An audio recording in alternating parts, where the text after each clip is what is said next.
Louisville, where police say they will enforce a curfew tonight after 2 officers were shot. The shooting happened during protests over the Breonna Taylor grand jury decision. CBS 2's Jericka Duncan begins our coverage in Louisville.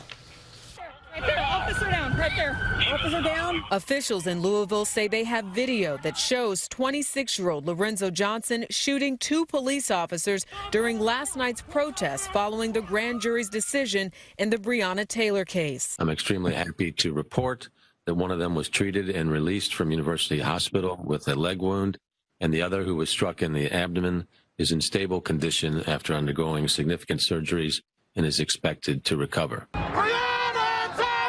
Although protests started peacefully, there were reports of garbage can fires, damaged vehicles, and looting. Police made 127 arrests.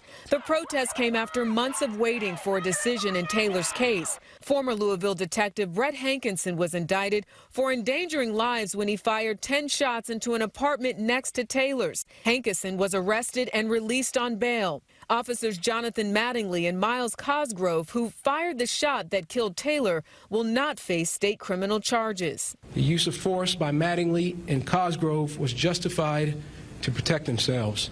Taylor was killed on March 13th as police executed a search warrant for drugs and money. Neither were found. Her boyfriend, Kenneth Walker, says he believed the police were intruders, so he fired a single shot which hit Mattingly in the thigh. Police returned fire. 6 shots hit Taylor. Did somebody kick in the door inside my girlfriend? Walker has maintained police did not identify themselves before they used a battering ram on the door. Cameron said the officers did knock and announce. That information was corroborated by another witness. But attorneys for Walker and Taylor say that witness initially told police he did not hear the officers announce themselves, and an additional 12 neighbors said the same thing. Attorneys want to know what evidence the grand jury was shown. We are demanding that he release that transcript so we can see if there was any evidence. Did Breonna have any voice in that grand jury proceeding?